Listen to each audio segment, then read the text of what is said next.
and the start of your blessed life. It's not an accident or chance that you are here. God brought you here today to the place where He is Lord and King. He's orchestrating a blessing for you. We welcome you to Kingdom Life. We welcome you to Kingdom Life. Your blessings here. We welcome you to Kingdom Life. We welcome you to Kingdom Life. You're welcome here. Well, good evening, Kingdom Life. As you can see, Apostle is not here this evening. We gave him the night off. So you guys just work with us. It's me and the girls this evening. It's the girls' night. Okay. Are y'all laughing at me? Please make sure that you like and share on the video tonight. And please also let us know where you're watching from. Thank you, Mother Hannah from Topeka. Monica from Topeka. Thank you for sharing where you're watching from. And we also want to tell you about our church times. Sunday mornings at 10 a.m. is our celebration service. Tuesday is our Real Talk Tuesday, which is at 7 p.m. And then Wednesday is prayer at 7 p.m. Also, on the first and third Monday is our women's Bible group. And if you want to be a part of that, please let us know and we will get you the information. We do it live on Zoom. So let us know if you want to be a part of that. So, and that's at 7:30 p.m. I'm sorry, on the first and third Mondays. All right. Also, so it's me and my girls this evening. We have Janet over here, my eldest, Elder Janet. Then we have R, who is the middle baby. And then we have Desi, who is the baby girl. Okay. I'm excited for them to be on with us tonight.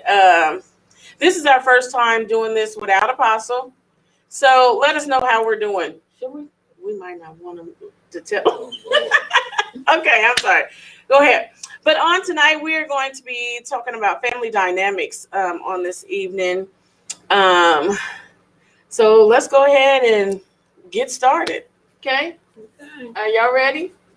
Yes. All right. So family dynamics. When you hear that, what do you think of? The different things that make a family. Okay. Y'all agree? Yeah. Okay. Different parts, components. Different components of the family. Okay. So what parts of what do you think is vital in family dynamics?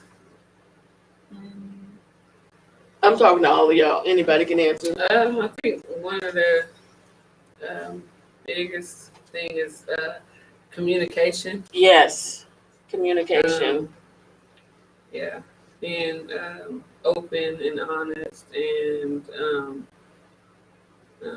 just considerate about but communicating how you feel. So you feel like communication is one of the vital pieces. Mm-hmm. Okay. That was my answer. What about you, R? Communication. That you don't think there's any other parts that play a role in it? I mean, of course, like keeping God first in the center of your family at the head, and then I think individuality is important. That is. Yeah. Why do you feel like it's important? Monica says love, kindness, and support. I think individuality is important because no one person is exactly the same, and everyone should be able to express and be comfortable within yourself, like to be yourself. Right. Especially with your family. If you can't be yourself with your family, then who can you be? Yeah. But family dynamics. Everybody's family dynamics are so different. And the way that you might have seen our family dynamics could be something totally from how Janet's seen our family dynamics. let's say like my family, my mother is a Gill and my dad is a Jones. You know, those are two different family dynamics that come together or whatever. But within the Gill family, there's hundreds of other family dynamics within that. And same thing with the Jones or whatever. There's so many different dynamics. Tell us your family dynamic. Mine? Yeah. What is yours right now? Oh my gosh. Okay, so I've got James, right? Well, I'm just talking about just you. Oh, me and my kids? Yeah. Oh, yeah. Okay, so I was at Abbott, and then my husband's at Asher's Thomas. And then we've got two sons who, they're both of ours, Matthias and Josiah. That's it, little box. She said a little box. Okay, Elder Janet, what is your family dynamic? Mine is me. Pretty much. I mean, besides, right. Besides us. Reaching out to everybody. Right. And R, what is your family dynamic?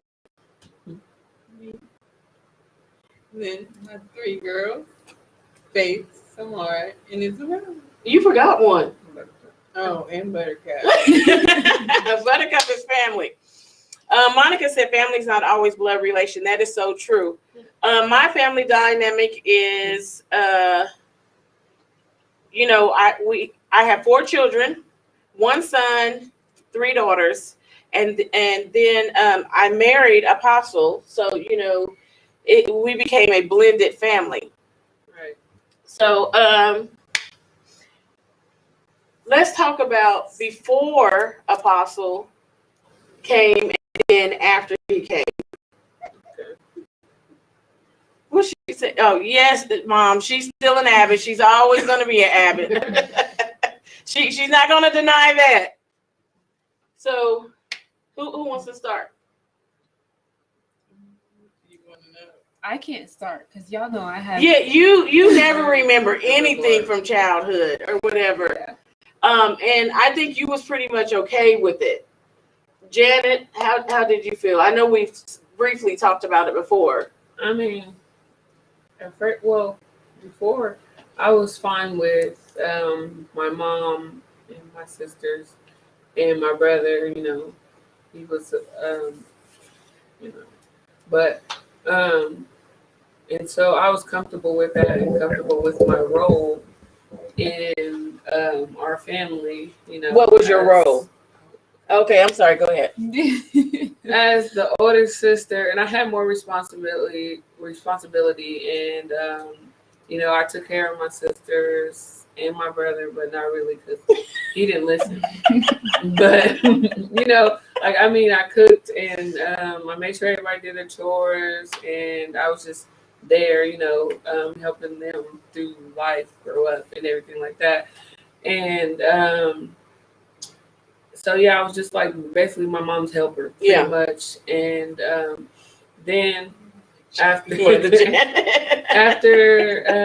my mom was getting ready, they was ready to get me and everything, and she'd come and told us and everything. Well, I just started crying, and I was like, I don't want him to be in our life, because not that it was because he wasn't our dad, or I felt like that because some kids feel like that, but no, it was just like, I'm happy with us. We don't need him to make it. That's how I felt. Yeah, go ahead. I'm sorry. And it was just, I think it was just an overwhelming thing for me at that moment in my life, because I don't think I was prepared or ready for the change at that time. There was I don't think it was a gradual transition for me. It was just bam. It just kind of happened because I really didn't let him come around. Yeah. So it was kind of abrupt for you guys. Yeah. So I totally get it. And we try to we did try and take in consideration that she was really upset about it. How did you feel, R? I just went with the flow. Yeah. Whatever's going to happen, it's going to happen. Okay. That's what we're doing. Okay. I don't really remember how Ray felt. I don't think Ray really cared one way or another. And Desi, She don't care. Why she had her toys and snacks. That's still how I am. as long as you got your toys and snacks, you're good. Okay. All right. So it was a hard transition somewhat for me because like Janet said, she was like my right hand. Anything that I couldn't accomplish or get finished with during the day or whatever, or the time span I had before I had to go to class or to another job or whatever, she would kind of take over. And when she was upset because we had announced that we were getting married, it bothered me. And I started having some second thoughts. I was like, okay, am I doing something wrong or whatever? But I felt like I knew that what I was doing was right. But I didn't want my children to hurt in the process. But I was like, we're going to have to work through this, because change is apparent in everybody's life. It's going to happen. There's going to be some change. And so I was like, we're just going to have to figure out how to work through this or whatever. So that's basically for me. And then it was an adjustment because not really having to answer to someone and then answer to someone and then him not knowing how to cook. That affected the kids a lot. Because if I didn't cook before we went to work, and he was feeding them hot dogs every day. And finally, Janet pulled me aside and she's like, Mom, we can't eat no more hot dogs. So, yeah. I said, well, why don't you cook? She said, he don't let me cook. And so I went to talk to him and told him, hey, Janet knows how to cook. Let her cook or whatever. They can't be eating hot dogs no more. So, yeah, because the hot dog thing is just, yeah, it's not for me. Hot dogs was a snack. Yeah. Well, I think it was a whole process for all of us because he was trying to do his part. He was trying his best. Which, he's like, hey, I'm here, so let me cook hot dogs. He cooked them every kind of way you can cook a hot dog. Yeah, and so, he was trying, and then, when he realized that I could cook, then it was like, all she wrote, okay, you cook. Yeah. You had to cook every night then. Yeah, and then Still. and then after we all had to basically fill out our roles, because I was used to having to get up and help my sisters and everything like that, and so it was different because he would wake us up. Everything was shifted. Yeah, everything shifted. Yeah, it was totally shifted because your responsibilities changed, basically. It was, I don't want to say it was crazy because it wasn't necessarily crazy, but everything shifted for everybody, the different responsibilities. I think everybody's responsibilities shifted except for Desi and R. Yeah. So it was my responsibility shifted. His Apostle's responsibility shifted. Ray's responsibility shifted slightly. I think the person who took the biggest shifting was you. Because you were the one who, like I said, when I wasn't there, you was always in charge or whatever. You always made sure everybody got their chores done. Because Ray's responsibility was to wake everybody up in the morning. Make sure the car was heated up. Ray took the trash out or whatever, But then everything shifted for everybody. And I think I just had to learn how everybody worked together, basically. Yeah. And form a whole family unit, which was a process. Yes. And it took some time. It took some years. Yeah. It did. I feel like it took some years too for the adjustment to take place. But I think now, looking at it now, I think we do pretty good. Even though all of y'all are grown and got your own families or whatever, I think we still kind of work together pretty good. Because, we all working together in ministry. So, and everybody pretty much has a role there too. So how y'all think the family dynamics are right now? I think that's the question for the end. You think so? Yeah. Okay. Let's get into what dynamics are. Okay. All right. Huh? Go ahead. No, I don't have nothing. Oh, you want to ask the question? No. Okay. It says, would you do it over anyone? Would I do it over again? Yes, I would. That's what it's supposed to say. Yes, I would definitely do it over again, because that's the one thing. If I'm not confident in anything else, I am confident that I heard God, that Apostle was my husband, and yes, I would do it all over again. What you mean can't nobody deal with me? I say, can't nobody deal with you, but you. I don't necessarily think that. Hello, Sister Patricia. I don't think that that's necessarily Well, true. it's not completely true, but ain't nobody gonna like treat you like he treats you. No, Ain't no. nobody gonna be able to. Yeah. So. Well, I mean, it took us a while to He's get there. grown to know who you are. Yes. And how to deal with you, and yeah. You what? Explain that. Because do you really want me to explain? No, I really do. I want you to explain that. Because okay, I guess some of it might be his fault because he has spoiled you now like so much that like sometimes it's just like you be on one and then he catches a lot of He catches a lot of what? a lot of just yeah.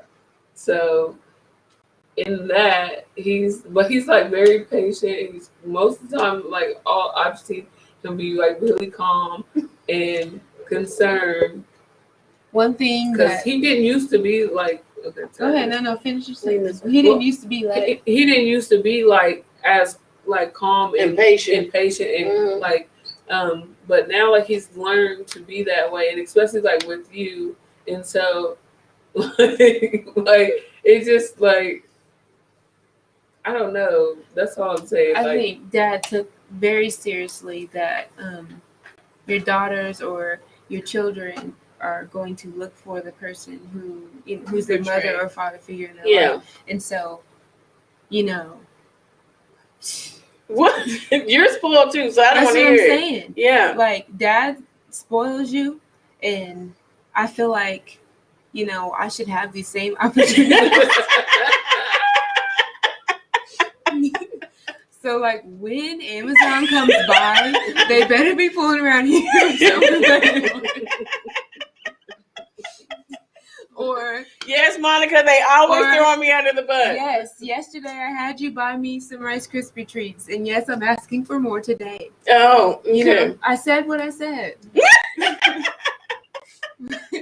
But the thing about like your parents, they kind of model in a way who you would like to be in some aspects of your life. You got to And then- take some of the good and yeah. You definitely got to do that. Yeah. Take some I of the think good, and your parents should pray off the bat. Yeah.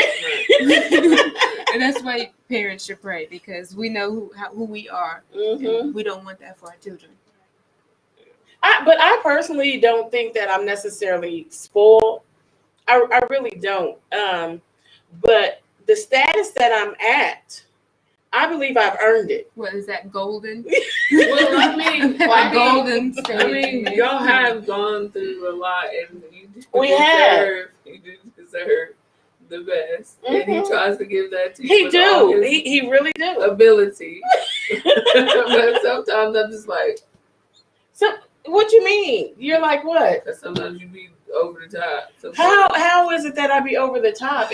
Because you said earlier that we should be able to express. yes. So I just be expressing. Okay. So is there something wrong with the way that I express things? Sometimes, yes. How is that? Aggressive. It's a No. little It's aggressive. a little It's aggressive. a little aggressive. And like what Desi was saying, like looking up to your parents and the relationship or that. Because at first I didn't and I'm just gonna be honest. No, that's because Real Talk Tuesday. We was literally going through a rough patch. We literally going through like a rough patch, and in certain time. Yeah. And so I was just like, nah, I don't want that type of. Skip over that. Over what? That relationship. The patch. I'm not gonna go through the details like that. But I'm just saying, like you want to skip over. Yeah, you want to skip over it. Exit Yeah. that one out, and then But I mean, I know it was a learning experience. Yeah, I know in any relationship, which that gives you an example. Like in any relationship, it's not gonna be perfect, but you grow and you things come together over time. Yeah. So yeah. And when you're going through that rough patch, you be like, I know it was several times I was like, I don't see us making it. I said, God, I don't know what you got me into. You made me promises. I don't see the light at the end of the tunnel. Right. But that's because I was in self, and I went into the marriage with like a specific expectations, and when I wasn't seeing those things, I was like, okay, God, did I not hear you? You start questioning, okay, did I hear God? But I knew without a shadow of a doubt. That's the thing. People. Yes, Sister Jack Johnson, because that's called growth. Yeah. People think marriage is just all happy-go-lucky. It's not. And it's you have to literally. It's like you think you know everything about this person. Oh my gosh, I love them so much. I want to spend the rest of my life. Right. Which could be true. Yeah. But then you get in a marriage and it's like, do I know them for real? Do I know myself? Well, and it's kind of like you have to peel back layers, and they're still getting to know each it other. says And then there's the changing. love. There's the changing phase where everybody is doing. Yeah. It changes. Everything changes, and marriage is not straightforward. It's not. You have to listen. You have to read. You have to communicate. You have to fit. You have to be in tune with the spirit. Yes. Because if you're not, it's gonna go all Well, the south. Bible says, all south. love hides a multitude of faults. Yes. Let me tell you, it hid a whole bunch of Put a them. whole coat on. Yes, it did. And I'm not talking like you he didn't have it. right. I'm not talking like he was just a horrible person, but I'm just like, okay, God, you didn't prepare me for all this, Right.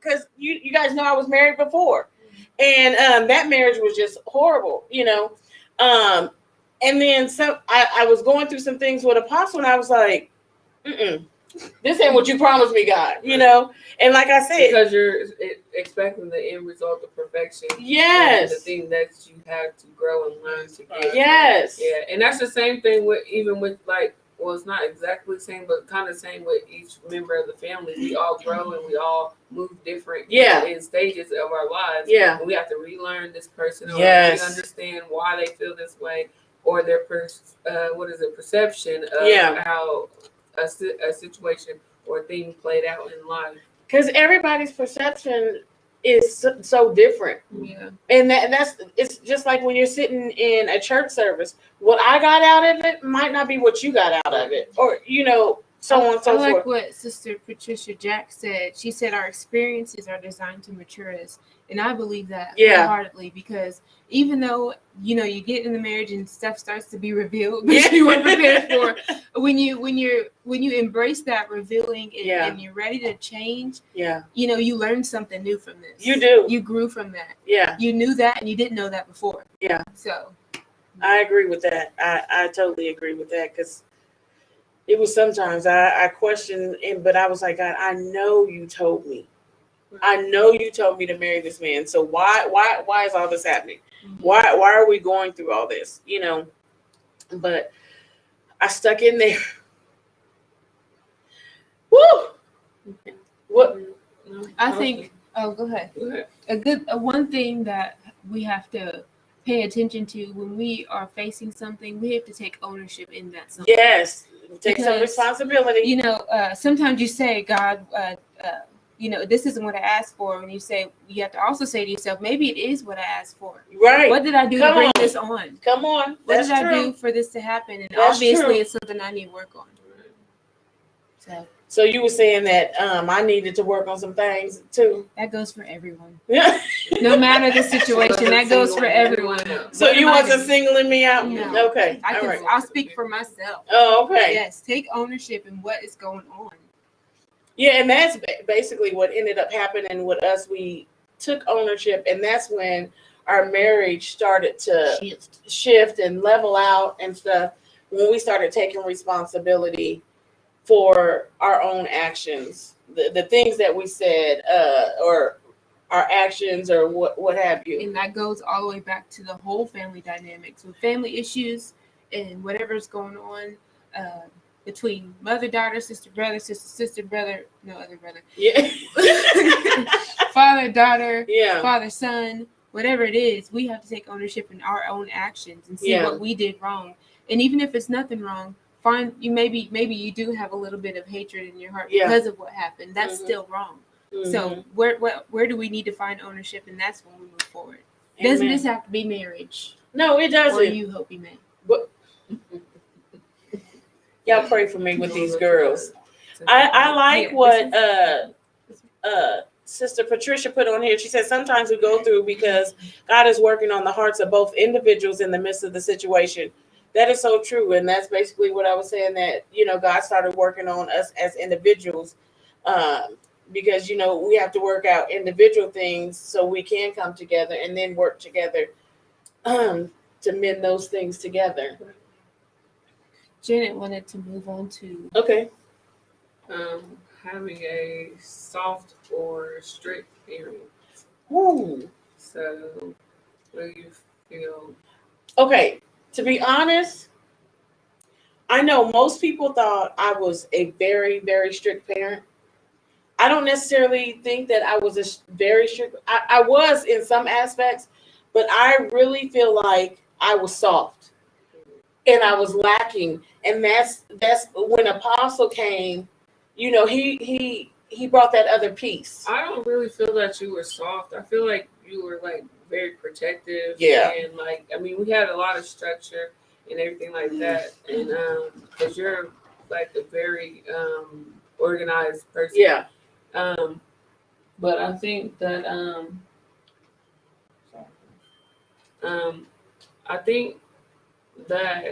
he did bring a different aspect, especially as far as discipline. Yeah. And what that looks like to us, because it was a little bit different. Yeah. Because we didn't necessarily see a lot of things that he was bringing to the table at first, and then it eventually came together. But yeah. What do you think? Because you've been awful quiet this evening. So do you think that I was a soft parent, or what? In your own opinion? I don't think that. I don't know. I don't think you were soft though. But you weren't strict either. I think it was kind of a mixture of both. Yeah. So yeah, but it's well-rounded. Both you and Dad. So but y'all balance each other out. Janet said. So it worked. What are your feelings and your thoughts on that? You probably thought I was strict. No, not really. I'd say Tell me why.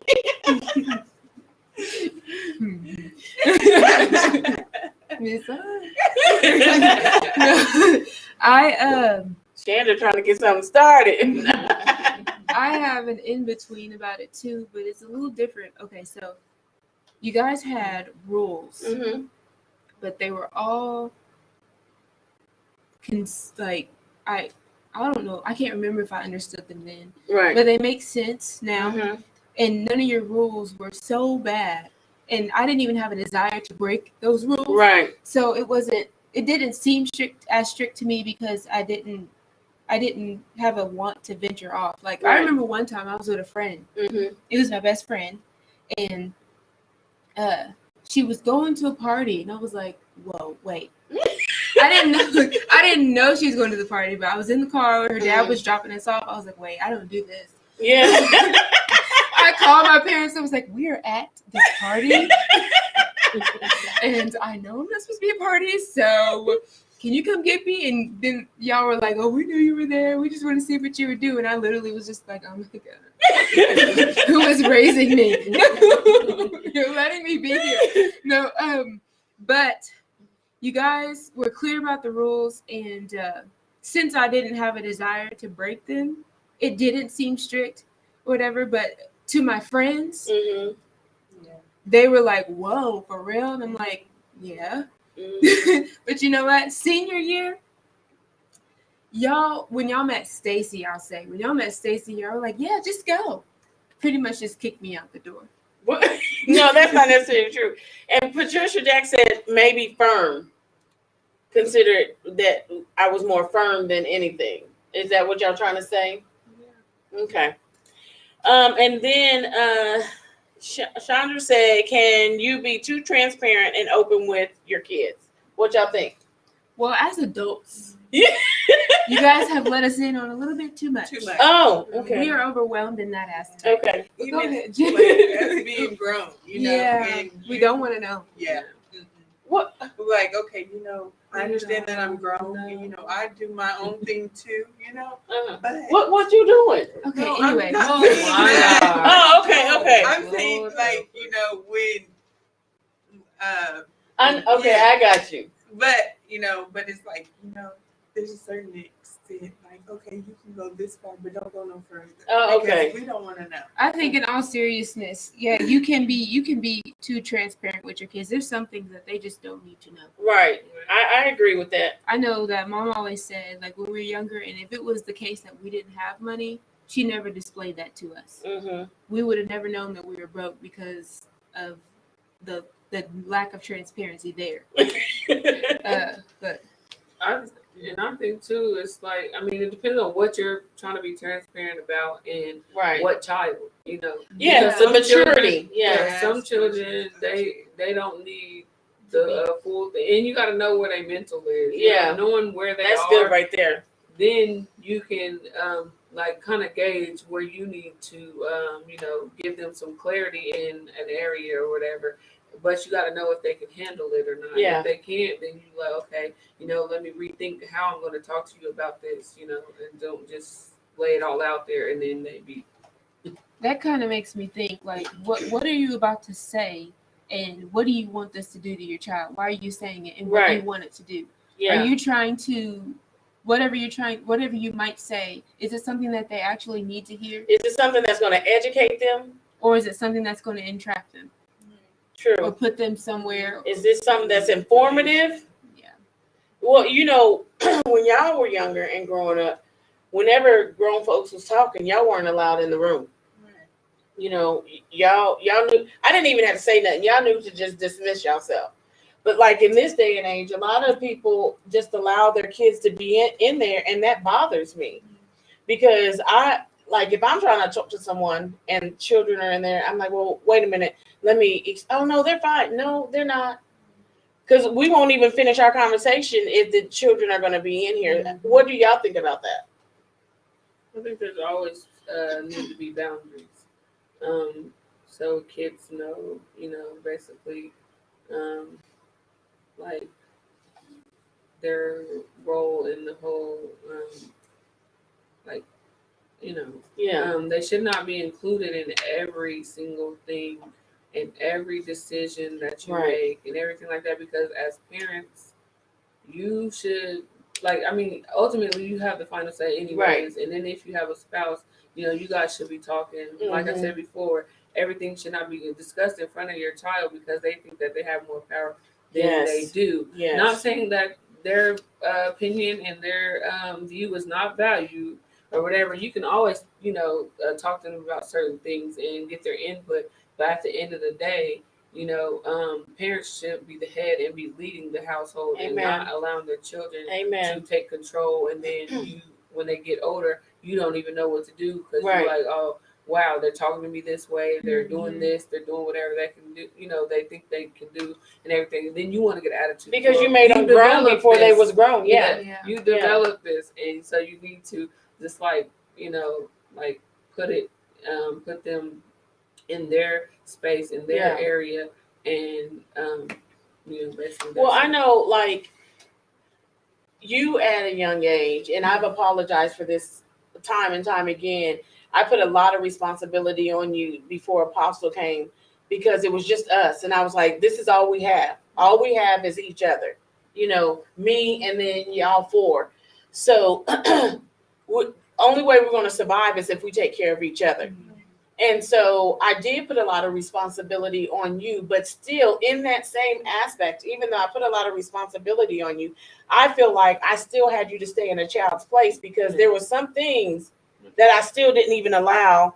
Yeah, I still have my place, and I did have a lot of responsibilities, but it was just like more so. It wasn't that I could talk to anybody any kind of way or do any kind of thing or anything like that. I always had to be respectful. Respecting, my elders, friends, whoever, you taught us, to love and be caring and everything like that, and to know about God and all of that. So, you instilled all the the morals and values in us, and so I didn't go outside of my boundaries because I knew I couldn't, because I knew I was going to get in trouble or whatever. I still had those boundaries. That's good. Was you going to say something? I'm sorry. No, I didn't think so. I was just thinking, my oldest son is 3, and he is overeducated.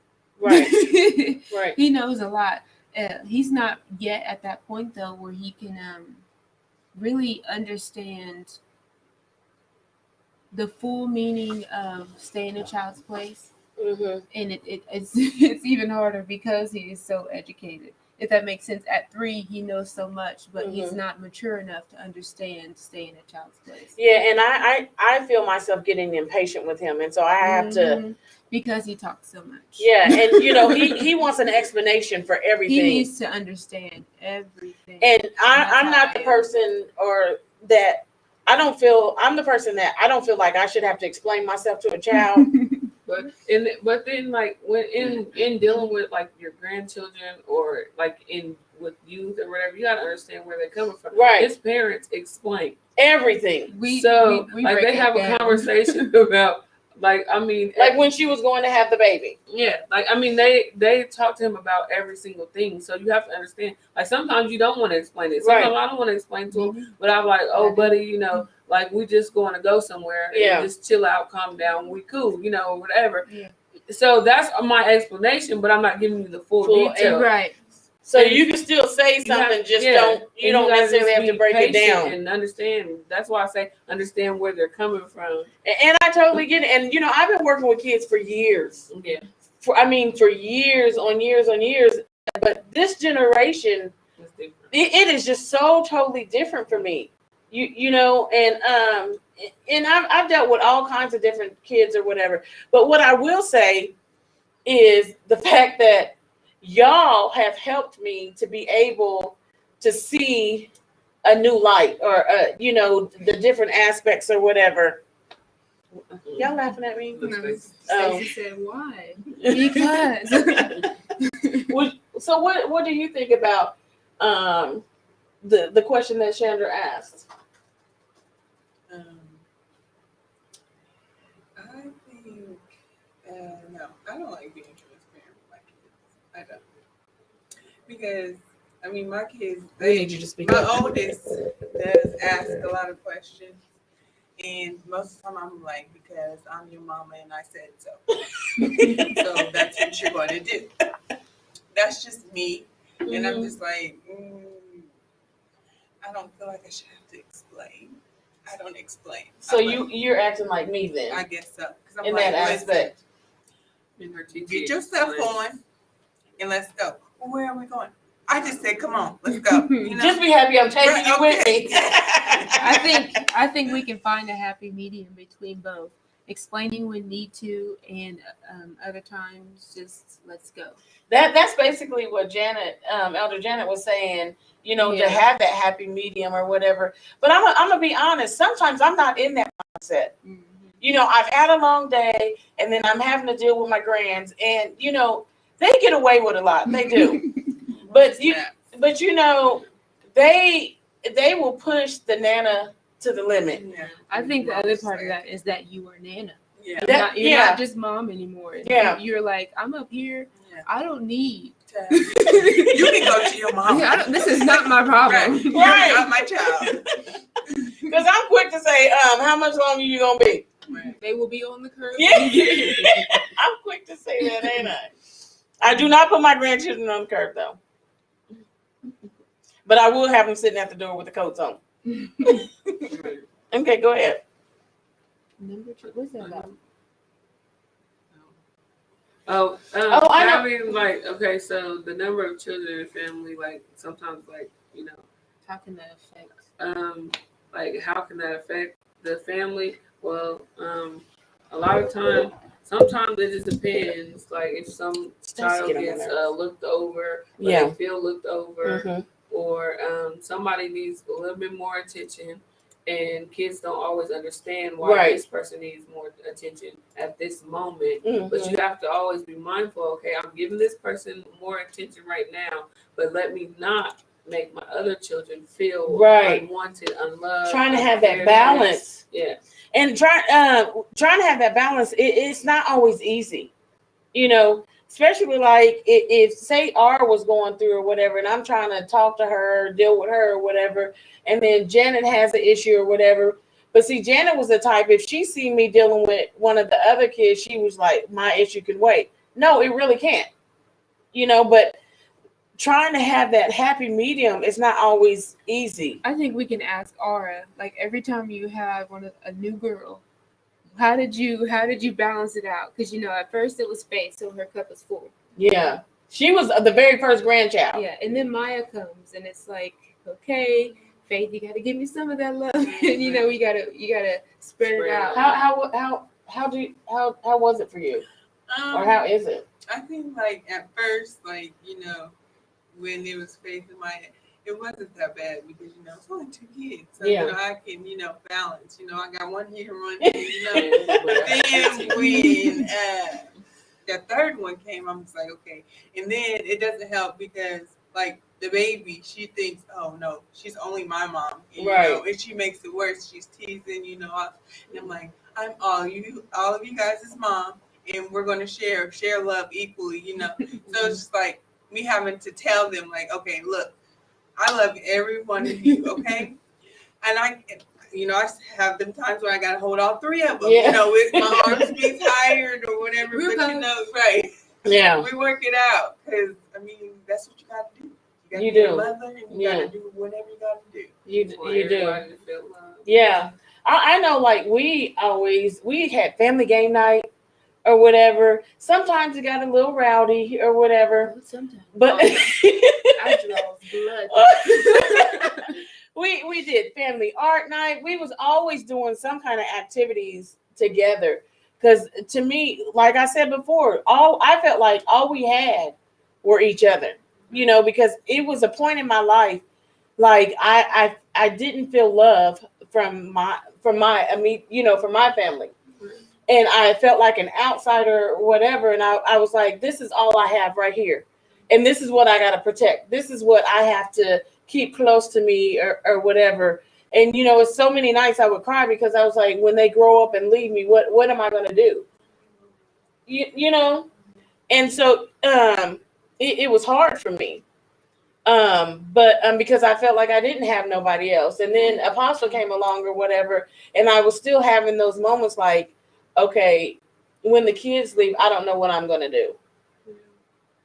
But then also, you know, and Ray was the oldest. Ray always kind of did his own little thing. I mean, he was there, but he, you know, he kind of had his own little vibe or whatever. But yeah, he would torture y'all all the time. He would torture me. What you talking about? We try to go bike riding, and he's like, "My mama hit you," and I start screaming. It's a boy thing. Yeah. It's a boy thing. So, you know, I mean, me personally, I think our little family was awesome. We had our ups and downs or whatever, but I think overall that and I think that everybody well, I can't speak for everyone, but I know, I mean, I've had moments where I felt alone in the family, Yeah. or I felt by myself, and I know Mom has because she's talked about it before. But you feel that, and then you have to reevaluate. Okay, is it the family that's like casting me away, or is it me casting myself Step away, right? And then like how can we like connect or whatever? And we've always had those like meetings and stuff. Girl, we had meetings on all top the of time. meetings. Yeah, anybody can call a meeting. I think that I'm casting myself away moment is when you're starting to change, and you have to try and refit Figure out your yourself. own Yeah. self, Yeah. That's good. That's real good. Okay, sometimes when like they're talking about the family, and they have a description about the first child. The first child is generally the spoiled child or whatever, and then the middle child syndrome and the baby syndrome or whatever. Where do y'all feel like y'all fit in at that? Top and bottom. Spoiled and baby syndrome is where I am. I feel like I had the older child and the middle child. Yeah, I think you fit kind of both of them. Mm-hmm. And ours is all the way in the middle. Totally middle. Yeah, I think so. I think so. And Desi, what you mean? You feel like you was? You said the oldest is spoiled, Okay.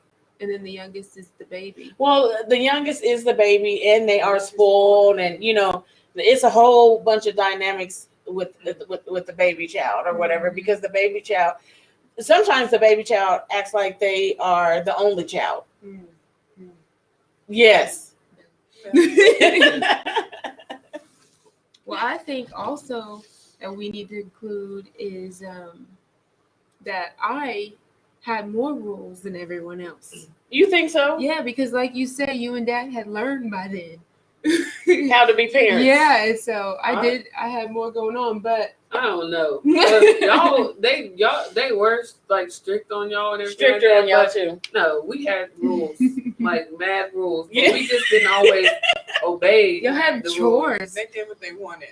Yeah, I have chores? we had a lot of chores. Yes, you had chores, No, not What did really. I do? but you didn't do them. You always had them do them. She didn't really do No, that. like as a teenager, did I have chores? You was Yes. gone a lot. So But didn't you was really have- gone a lot. But y'all had to keep the kitchen clean and your room. But your room was, you have OCD, so your room was always. I just don't remember having like a set thing to do. No, we had a lot. The dogs. Back in the day. Yeah, that's basically it, because you and R was always gone with cheerleading and everything. First child created the rules. Second child causes the rules to be enforced, and third got the rules thrown out. Well, you didn't cause anything to be enforced, did you? No, I don't think so. It was more so Ray and Desi that made us have Yes. the rules. The oldest and But- the youngest. But like, I mean, when we were younger, like we did have like a lot of chores. And we wasn't even teenagers. We was just Kids. I mean, we had not a lot, but it was a lot to us Yeah. because we was kids. Clean the kitchen, vacuum and clean the living room. Do this, do that. Take the trash out. Keep We gotta your keep rooms your clean. own room clean. You gotta do homework. I gotta cook. So it was just like, but Desi, she's like, I'm tired. Okay, go to sleep. That's what I used to tell her. I'm like, just go to bed, because we already knew that it wasn't gonna get She done wasn't because gonna she do was nothing sleeping. anyway. Yeah, all she did was eat, sleep, and play. That's all she did. So that's probably why she don't remember. I just like, go to sleep, because that was my little baby. Yeah, she still is, because you still babyfy her, and Stacy is in on that too. If we want something done, all we got to do is ask one of them to ask you to do it. You know I'm telling the truth. I don't know. Okay, let's talk about. Personalities. She said, "What? Why is Janet the only one to remember the chores? Are you remember chores?" I remember that one night that we got woke up. I remember that. I didn't remember that too when I That was was real them mad. dishes. That Okay. was when he was having one of his But- moments. But Janet, I think Janet did more chores than anybody. Thanks, we didn't, like in our teenage years, me and Desi didn't do anything. Because y'all was always gone with Monica. Yeah. Like we didn't do Yeah. I'm sitting here like I don't remember doing chores as a teenager. I just remember like anything. We was on the go. Okay. We was always And the going to house sleep. was always clean, because I was always cleaning. Yeah, we know. But so even when y'all was younger, it was clean though. Okay, so we're going on to personality. I want to talk about the personality. So that kind of goes with what I was talking about just a few minutes ago. So your brother was the oldest. Right. What was his personality? Wild. Yeah, He was just, outgoing. yeah. He's just out there. But he's still like a very like Energetic. upbeat, Yeah. energetic. He don't hyper, meet a like, stranger. And he's generally positive. Yeah. He really is. Positive. Except for with me and him. Yeah, y'all argue. fight, but I mean, we have a really like great sister brother Yeah. relationship, but then it's like if we're like together too long, then we have a whole other Yeah. brother and No, sister there. relationship. It goes back to the old days, but no. So how would y'all describe Janet? Mom. Motherly. Yes. She thinks she has to mother everybody. Well, when you think about Janet as like if she were my friend, she'd be like, what is the word when she's like, well, she's an influencer. Mm-hmm. She influences. She what is the word that I can't grab? I know she's always encouraging other people. Yeah. She always has a positive word for other people, and that's why she is so good with the youth, because the way that she deals with them is just awesome. She has good perspective. Yeah, yeah. Well, And I'm quite like I have comedy, but Yeah. That's Oh, what I you was got trying to jokes. get to. I was trying to grasp that. yeah. how would you A lot of describe people don't Janet? get that side though. Mm-hmm. The same. Good storyteller. She is. Everybody says that. She can tell stories to the point where it was like you were there with her because she's that person. Mm-hmm. She goes into character really well. She can mimic your child. Like She no can. She really can. How would y'all describe R? other. Attitude. R is prissy. She is prissy. Yes. She I is think R has more bougie. attitude now Then, than before. yeah. Because before she was like real calm and Quiet. laid back, Yes. except for like She with still her, has those her and moments. Desi, like they had a whole different type of relationship. They I guess did. because they was a little bit like closer in age Yeah. when I was younger. So you know the moments they had, I didn't have with R because like R was more chill and she didn't really bother nobody. Nobody. R is She just also- had her baby dolls and she was happy. She's an undercover psychic. I'm kidding. R Don't come for her. R is actually very outgoing, but she has to know you. Yeah, she really is. Yeah. And you know what? She is goal oriented. Oh yeah, she's a determined person. So on point. Like R is quiet till she is mad. She is very goal oriented because if R gets something in her head, that's it. Yes. That is totally it. All right, let's describe the baby. Oh God. Good luck there. Okay, so All I gotta say is poor Stacy. so What? then she was Comment, like- Stacy. Help me out. I mean, she was very like, of course she was spoiled. But she's very outgoing, happy Yeah. person. Yeah. Like She's brings- goofy. Yeah. She brings life to the party. Yeah. She do. She She's is. happy and She has an until she upbeat. look when Yeah. she's sleepy too. Girl. She be, yeah. yeah. She's upbeat, and I mean, like, this is goal oriented too. She is. and she's organized, and She's very organized. Beautiful, This is quiet, for and R. mean what she say and gets This is for things R. done. Oh, that's about R. yeah, and yeah, like that's what Desi is like, and like she's very like straight to the point too. Oh I yeah, think she she's gets very that- blunt. Yeah, I think she gets that from mom. What? Look at you. With your word. And Why you say well, she get it because from me? like dad, I mean, yeah, Desi don't have that dad side, like, cause dad can give you a little bit of He'll cut Soften the you, blow. yeah. but it won't be as like It's a whole like smooth, like he can give you a He'll good. slide it in. Yeah. slow. Look, his vocabulary is larger than mine. Desi's Yeah. vocabulary is very large. But I'm just saying. She She'll gets use that those big like words it's just like and then you like like- bam, like I'm giving it to you how I like Yeah. I'm shooting. Yeah. And I'm shooting with precision. Yeah. Like, there's no gray area. It's not. It's not. I mean, you don't have just, to wonder. This is where I'm coming from. Yeah. This is how I feel, and it is. She don't beat around the bush or whatever. Yeah, but I mean, I think Desi tells you how she feels and moves on. That's true. That is true. Hello. Pray for me then. Your grandma Abbott said, "Prayer warrior, self-control, get things done, good mother." yeah, it's all those things. Yeah. All right. Y'all do not Okay. don't And Mom. don't do me dirty. Okay. Don't do me dirty. All right. So we all know that she's a slice and dicer. Right. Well, Mom. I do it in love though. That's what I was gonna say. Yeah. She has a giving heart. Yeah, she's a giver, Yeah.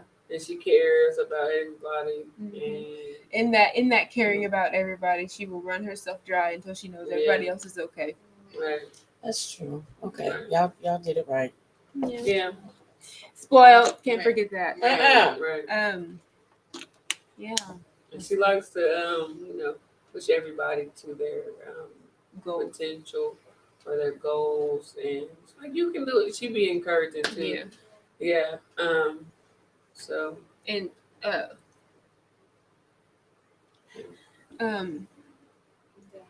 oh, Dad. Yeah, I thought you had something to say. That's why I was that's waiting. why, Oh, thank you, Monica. Mwah, mwah. oh my. Let's describe your father. Dad, Apostle, Bishop. Samuel, Doctor. Doctor. Bishop. I think all his Apostle. credentials speak for themselves. Yeah. I think he a lot of times he's well, now more so he's like more of the glue to me, Yeah. Mhm. like or the puzzle, put together person. That's crazy though, because he wasn't. He wasn't now that. Yeah. His role has changed and At switched. first, he was like, I don't care. I said it, this is what you gonna do. Say what I said. Right. I ain't gonna say it again. But now I think he really tries to, put the pieces together Yeah. and glue them. And even when we not there's friction and we not seeing eye to eye, like that look, or getting on my nerves or Mom's getting on my nerves and I don't understand this and that, whatever. Or my brother's irritating me and he can be like, okay, well, let's look at this way. Yeah. And, And you come and at then it this the way. Bible says. Yeah. Listen, What I'm saying is. but then it depends on who he's coming to. Yeah. Right. Yeah. If It he's does. coming to me, he will full on cut me up, and I have to take it. Yeah. But you know what? I can take a cut up. Yeah. Now, It- I don't know about y'all. How does he come at y'all? Like, He's more okay, compassionate with you. It I'm putting depends. on my dad hat right now. I'm like, okay. And now I'm putting on Apostle, and I'm like, Well, Put it it down. depends on with him and R because sometimes they be Going at it, R don't be they? acting that. yeah. Well, he's always there. That's the thing. If That Laura relationship puts her mind changed to too. it, and then there's no changing this. She's Yeah. gonna do it, and it doesn't matter what it is. And I'm just like, yeah, but I gotta learn my lesson. Yeah. That's one thing that Dad has changed over time is that he's easier to talk to now. Yeah. Because that's one thing I can remember is for a long Before time you couldn't it talk was to him. like- Yeah, no. There was no talking to him. Yeah. You want me Our- to what? Our You want me to ask my daddy? you were what? asking, Mom, can I please ask? I go ask your dad, like, I'm not hungry. Or our family Oh, you meetings. good night. Yeah. I don't want to ask him. Our family meetings, like everybody was stiff bored. He's Right. like, all right, this is our, and he goes over his little list, and he, Little. I mean, with a long Right. list. His And long list. He's really feeling this thing, and this, most times she's But trying to go most to of the sleep. time, when we have the list, nobody wanted to say anything because we're like, if we say something, We're we're gonna gonna be be- wrong yeah, anyway. yeah. Rules are rules. We're in trouble.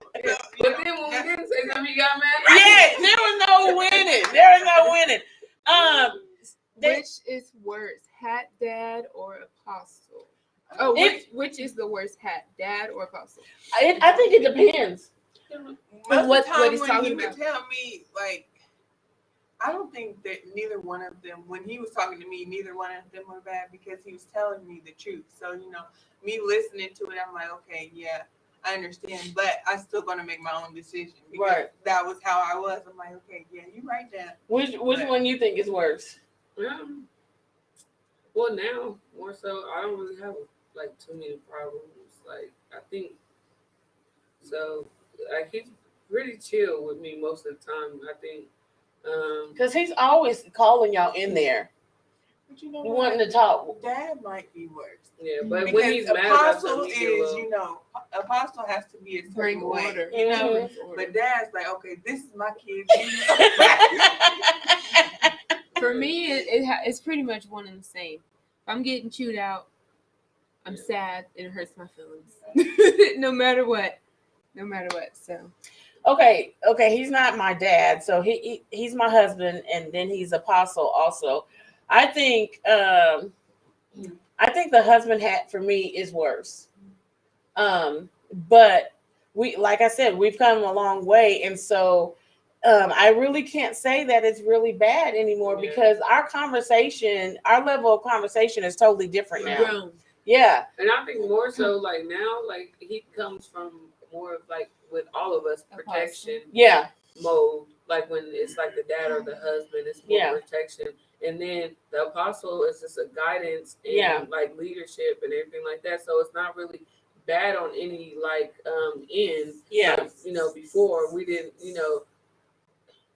he was really just like a minister and stuff back then. Yeah. Whatever. And so we didn't really get too many different hats. We just really got dad and husband. Oh, Yeah. man. And How the dynamic changed when he switched from being a minister to a pastor to bishop. Oh my God. Apostle. Oh my goodness. I think the biggest transitions was I think the biggest transition was when he transitioned from a pastor to apostle. There was everything kind of flooded in. Yes. We were constantly doing something. but I mean it was, to me, that was the most beautiful transition out of all the transitions, because to see a whole nother man, he grew. he grew Like, tremendously. The thing is, like spiritually, when he shot up spiritually, but then like naturally he was a whole nother person. Yeah. And like through the whole process he was growing. Yeah. But like we've seen drastic changes, like when he became like going into the bishop and the apostle and everything like that. And like so it was like really nice. Like it was like I could really talk to him. Yeah. And I like really felt like he was like hearing me and understood where I was coming from in those moments more so. Yeah, I think that was the greatest transition. You can definitely see how it went from just being knowledge of the word to living it and him having wisdom about the word. Yeah. In Revelation, it all kind of just flourished. Yeah. Because you think back to the days at Hillcrest. Yeah. Or even at Mount Carmel when he was still ministering. It's like that was a whole different person there. Totally different. Right. And then the Oklahoma person who was in Oklahoma. Tulsa was dark. I hated that. I hated that It was time. a dark era. Still to this day, and your dad be like, "Dude, he has to run to Tulsa for something." Nope. It's a I'm dark good. era. I'm good.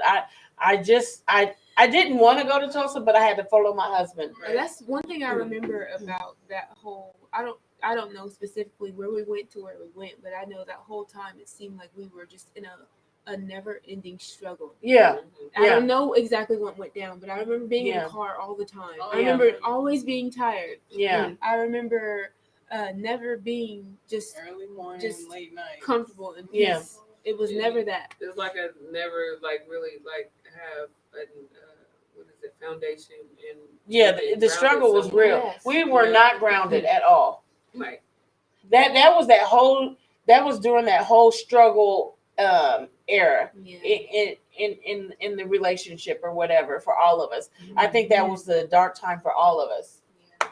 So it was just crazy, but look at us now. Right. Look where he done brought us from. And the cool thing about that is breaking down all our personalities. We've all made it to fit together, Yeah. and Yeah. we're pretty much just like, it's time for us to move on to grow something else. Yeah. Still Yeah. together, obviously. we're gonna plant some seeds for the next set of our family. Yeah. It says absent parent. Well, y'all father would be considered the absent parent. So, not that Apostle was trying to take your dad's spot, but he filled in. How do y'all feel about that? Personally, I mean, I always say, he's my dad. I don't care. He's my dad. But I mean, my biological father is my dad, but he's my dad because he took care of me. He was there for me. Yeah. Janet? I think at first, I think like going through the struggle, because I guess I remember it more, like we were talking about Tulsa and stuff like that. Yeah. It was just like you, how you felt like I got married for this, know? Yeah. And I'm like, Mom got married for this, like we struggling. Yeah. Now we know we broke. Yeah. Like we was always in the car, like, Mm-hmm. and and the expectations for us was high, but you couldn't really perform under those pressures because of everything. I know I was always stressed out. I was always stressed. I really was. I was always stressed out. I was always crying. I was so depressed and all that. And to compare that time to this time, I don't worry about nothing. Right. I mean, and at the time, we really didn't, I don't know if I ever, I was like, oh, I don't see the light. It's not no light. Right. Like, we in the dark. We in the wilderness, yeah, we totally were. And I mean, children of Israel. Right. But we had to learn. And, the learning experience, it was rough at first and everything like that, and it was so hard, and we were like, oh my gosh, are we gonna make it? But at the end of the day, we ended up in a wonderful, beautiful place. Yes. We went through the storm. And the thing is, as we went through the storm together, and we came out together. Right. And we came out better. Right. I feel like we came out better. Right. And I feel like we're on the other side. Yes, you do. It was a learning experience. We've had our highs and we definitely had our lows. Right. But I feel like we all learned something from those experiences. Right. I really do. And go ahead.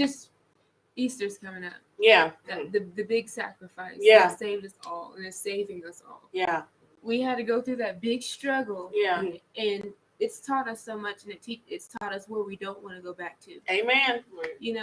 Amen. That was a big sacrifice. Yeah. The life that we lived. Yeah. But look where we are now. Right. Yeah. And where we will never go back to. Yeah. Where we're going. Yeah. It's nothing like where we came from. Amen. Right. Amen. I mean, I think that's a good closing right there. Well then. No, I really do. I think that was beautiful how you stated it and everything. That's true, Monica, because I was thinking about, what if I wouldn't have listened to God and not married Apostle? Girl, all of our lives would be so different. So totally different. I just know for a fact our lives would be so totally different. I might have been and lost my mind because all of y'all grown and then moved out or whatever, We might not have moved out. We might not have, yeah. And y'all could have ended up like I was, pregnant early or whatever. But because of the foundation, the structure that he brought to our family, because that's when I was saying, I think I was soft in some areas because, sometimes I would give in and be like, go ahead and go or whatever, to where he like, no, God's telling me they don't need to go or whatever. And I'm like, oh, you just be tripping. You just don't want them to have no fun. This is what I would say on the inside. And then once we get in the bedroom, we'd have an argument about it or whatever. Yeah, you know, but I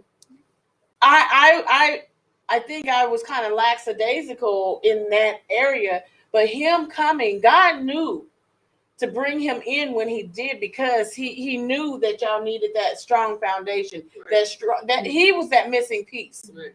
And that's why I said before, like we never would have known the deepness of the spiritual. No.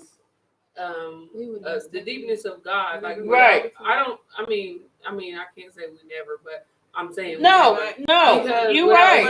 Because we went to church and we knew who God was. And, that was the base of it. Oh my goodness, I'm so appreciative of the revelation. Yeah. Yes. Oh my goodness. Yeah. You know, when you're relearning stuff and you're like, okay, so that's not what it said. Yeah. I'm like, oh my gosh, thank you, Lord. Because everything was if we didn't know this, yeah, it was just basic. There was no digging deep. No, none. There was no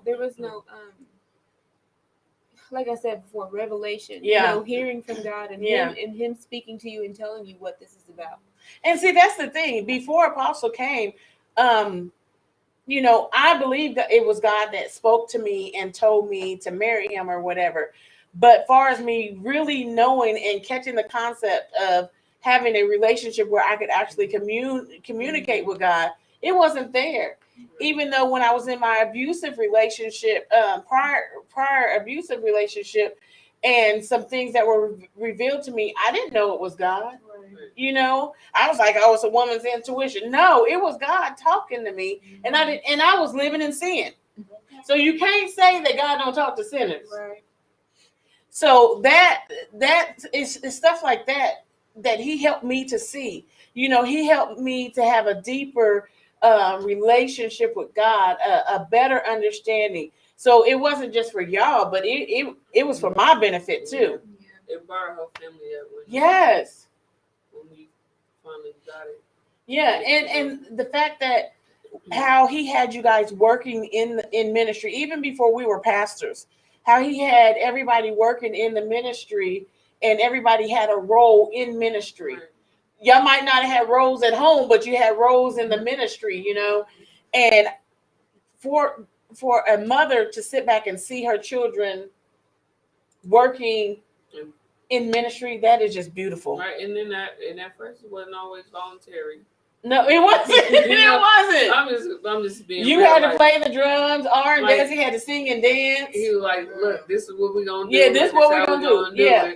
And you know, but then we grew to love what we did, and we grew, like, when you get that relationship and you feel the presence of God and everything like that, it changed your whole life. And so, like, when that happened, you know, like, our development just, you know, like, grew. Yeah. Y'all know y'all been singing Inside Out. Okay. Yeah. She said you were voluntold. Yes.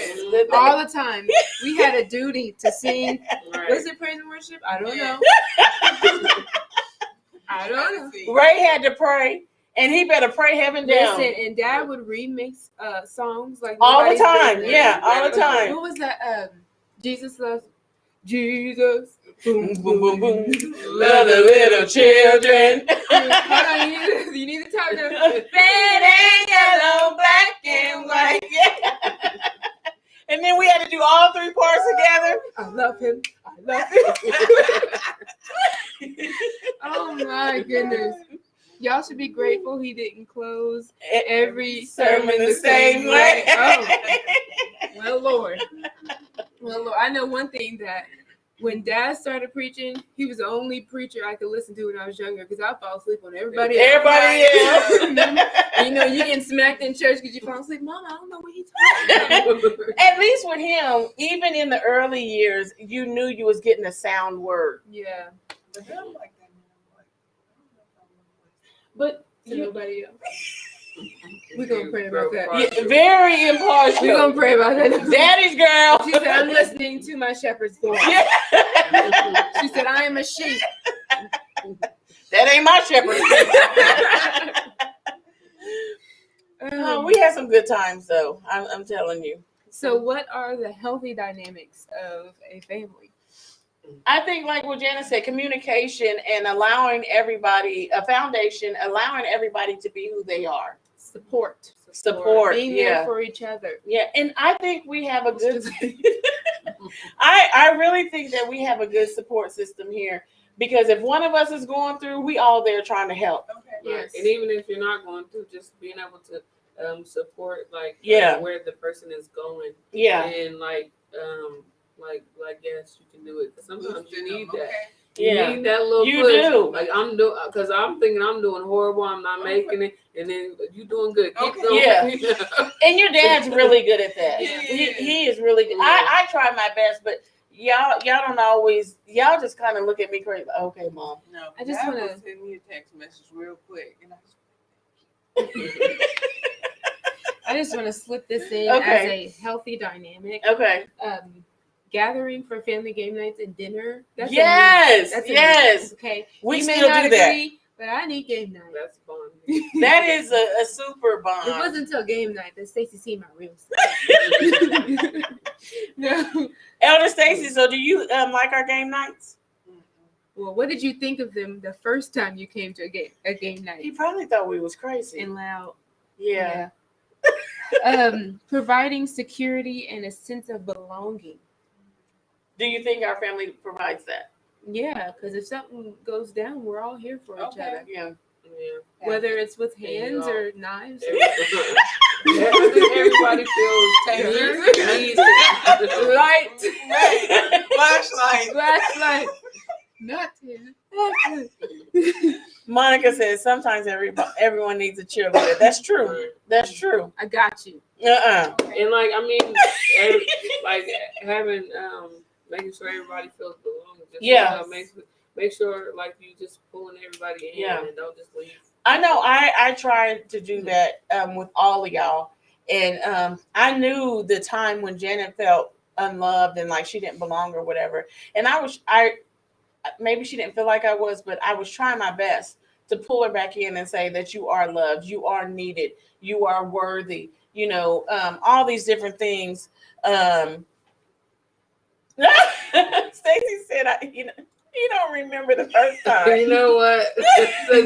We're not going there. to Monopoly. Okay. That's a dark day for us. It was a dark day for him. It Yeah. was bad. He's still salty about But- Monopoly.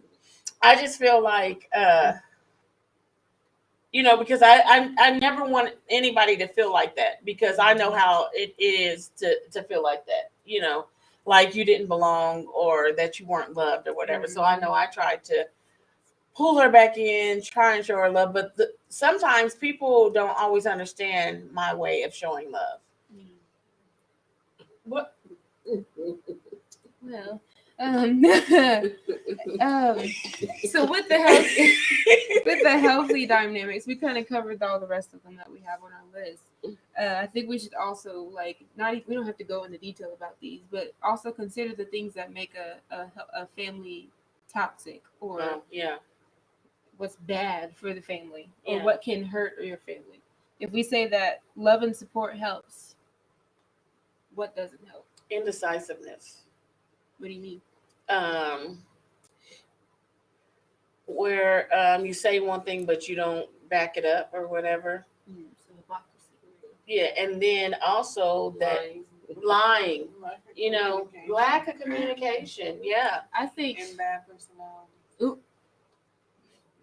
bad personality. Selfishness. Dysfunction. I think selfishness can damage a family too. One that you don't necessarily think of is trauma, and I think that's a really good one on the list. Trauma can tear you up. It can. Yeah. When like when we talk about What is that one up your there? perception or whatever, sometimes what was traumatic to you, the other part of the family might not even felt like that. Yeah. they like you tripping, but you have to understand and see where the other person is coming from. True. And things happen, and that cause people to feel this way, or something might have happened to them personally, and you have to pay attention. Like, okay, this person has changed. Right. They've shut down. They don't, Yeah. like to talk to people or Mhm. whatever. Something traumatic could have happened, and that's basically like paying attention and seeing. Mhm. That's a big thing. That's Yeah. a big subject is paying attention to each other, because Yeah. like you see in families where people are so focused on what they got going on that you Mhm. don't consider that maybe your sister or your brother needs this. They need this time instead of Yeah. you saying whatever, Mhm. or you need to consider how what you say will make someone feel. We often forget that our family, the people we grew up with, have feelings. Right. You Right. still say whatever, it just Just comes. spewing off Yeah. at the mouth. Yeah. And then you don't even realize it until they say something about it. Like, I didn't mean to hurt you in that way. Mhm. Some people have diarrhea of the mouth. Yeah. Yeah. So I wasn't supposed to say that? No, you're fine. Okay. Mm-mm. Fine. All right. You're not enough to talk. She said be grown enough to talk things out. That's Yes. true. Addiction. Addiction and mental illness. I think addiction, well, I know, Addiction to anything. yeah, it affects the family. Yeah. Most It definitely. kind of tears things apart Mhm. in a way. And I don't have a personal experience with it, but I know that it can, as it makes the person who's addicted rotten, it kind of just slowly spreads into Mhm. everything else. Yeah. So mental illness as well. It's, You don't always see it firsthand. no, you Someone don't. could be imploding. Yes. Yes.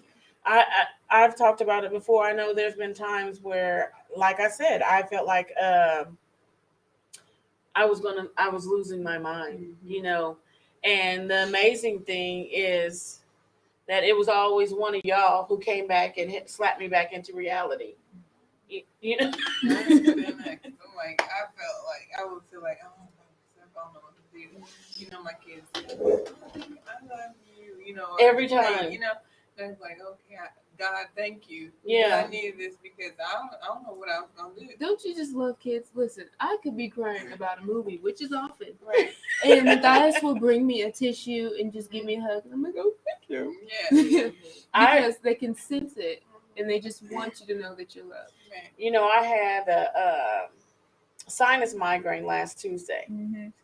And so Wednesday, when the kids see me, Matthias see me first, and he's like, Nana, are you okay? You were sick. Do you feel better? He said, I was so worried about you. I said, oh, thank you. Did you pray for me? He said, I did. And, it just brought so much joy to my heart or whatever. And then Faith came, and she's like, Nana, are you okay? Mm-hmm. I said, yeah, I'm okay. She said, I heard you were sick. I said, woman. yeah.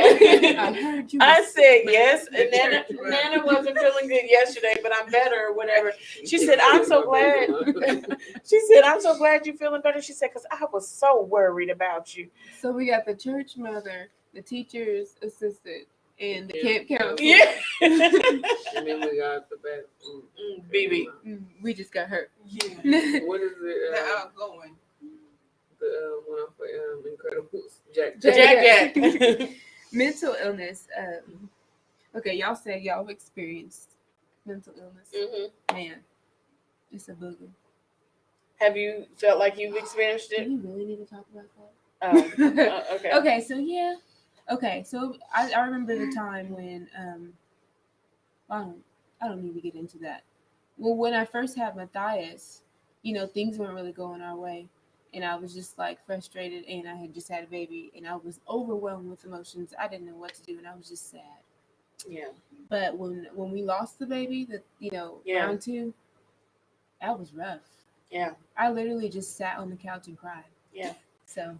And I was hurting for you because I was like, what can I do? These are my babies. It was bad enough to see her you cry. can't take the pain away. Yeah. And so it was hard to watch them go through that process, and just her being pregnant and the hard pregnancy that she had to go through. Mm-hmm. And it was just a small time, and it hurt. Yeah. And oh my goodness. It was just so hard, and it's like, what can I do? But you can't do it. There wasn't much we could do but just love on them and pray for them. And even when I got pregnant the third time, and with Josiah, I didn't know what to expect. Yeah. I was like, am I going to have this baby? Mhm. And then when the doctor called and said it wasn't a girl, I was like, Lord, what is going on? He said I was going to have a girl. You know, it's not even a big deal that, you know, he's Josiah and Yeah.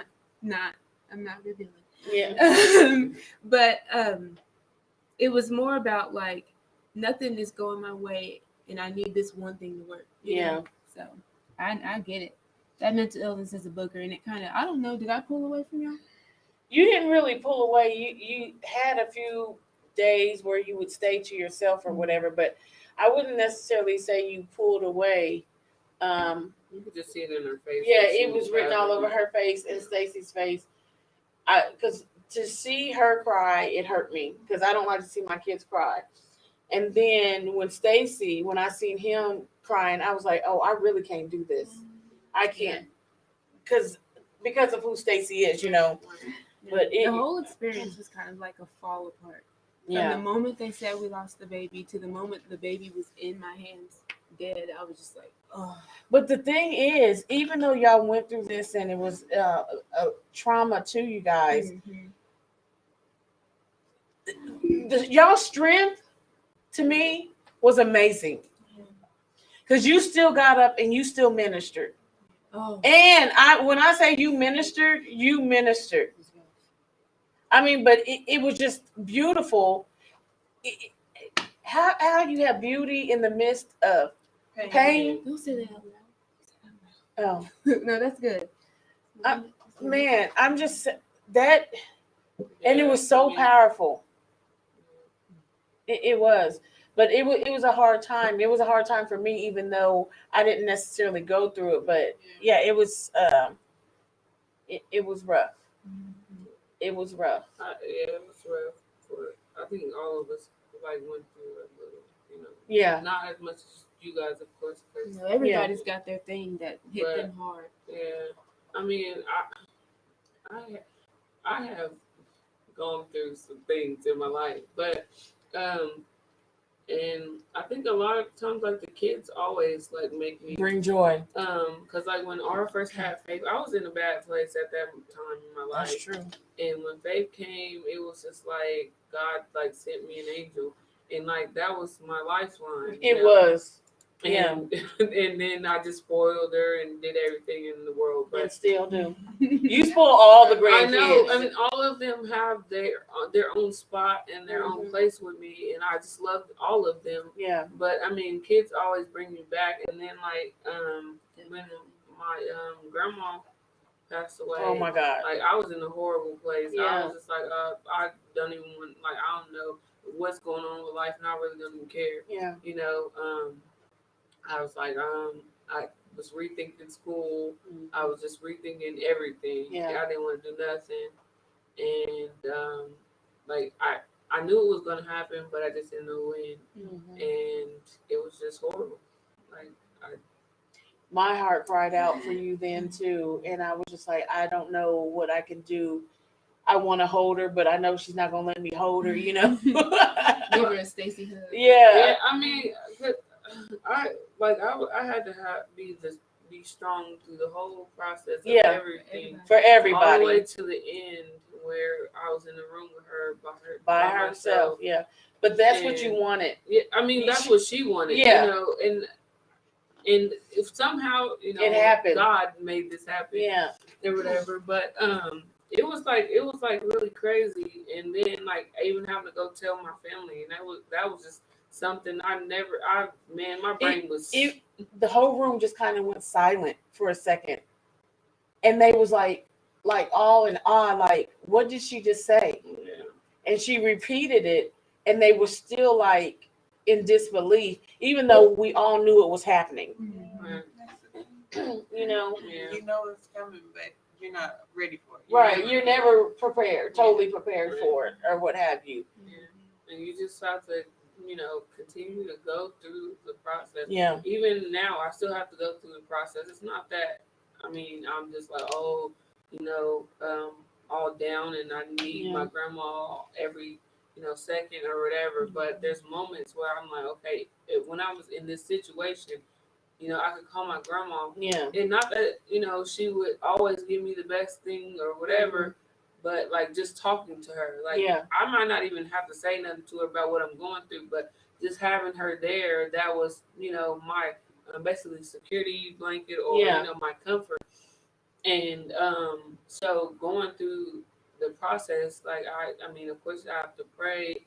I have to talk myself through it. I have to get in like a peaceful place, and everything like that. Just going through this whole process of grieving, or like even after grieving, living on after death, after a death or whatever. That's one thing that I don't think, that you that is a family dynamic we didn't mention. We don't have to go into, but dealing with grief as a family. Yeah. That can tear a family apart unless they find a way to grieve together. And then find the time to grieve apart and then grieve together. Yeah, that's and a process. I think that's the whole thing with us being supportive, of each other and like knowing where each other is. And like in how we deal with like one another, like turmoil or like situations like that, because somebody might need a hug. Ours might not be that person, but I'll hug you. But no, I'm not saying that I don't want to hug her, but I'm I saying, know what you're saying. she might need a hug, and then I might be the person I don't want to talk about it, but I just in a minute I need you. Give me that time. Yeah. That's what I was going to say is that I'm thankful for our family. I am so thankful for our family dynamic because even though Desi might not have the words to say at the moment, but then Janet will bring the words, the comforting words, or it could be R or whatever. We never know. I'm not good with that. Okay. We know somebody is going to bring those perfect words or whatever. God's going to give one of us those words to say to one another or whatever. And that's the thing. We've been through hell and back, but we did it together. As a family. It's like we all had a piece of the rope. Even one of us might have just had a thread. A thread, but we all had. Back. We all was holding on to the rope. None of us let go. Right. It was times we wanted to let go, right. And but then, we didn't let go. And then, like, even in the times we wanted to let go, or we might have let go. So somebody was just like, oh no. It's like a family thing. Like, we see Janet drowning. Everybody go throw the life raft out. And you gonna grab it. I can't swim without no option. There's no option. There's no opting out. It's so not. I think that's a big thing. It's just like don't allow somebody to settle or fail. Like, you might see them falling, and sometimes you gotta let them hit their head, but don't just be like, and push them all the way. Pick them up by yourself. No, you gonna make it, because sometimes we gotta be their percent of the help. Right. And that could just be you praying or speaking the word and all of that. Because I know, like, sometimes my parents are like, like deuces, like, to me, but it wasn't a full deuces. It was just, okay, you doing what you gonna do, but we gonna go in here and pray. Right. And so that was still, them throwing the lifeline out there, and eventually I'm gonna grab it, or whatever. So it's there when you're ready for it. So Well, ladies, are we good? I want to thank my daughters for joining me on this evening and helping me to give Apostle the night off. I hope that you guys, what you said? I hope that you guys enjoyed yourselves. And thank you to the few people who stuck in it with us and stayed with us and listened to us, laughed with us, or whatever, partially cried.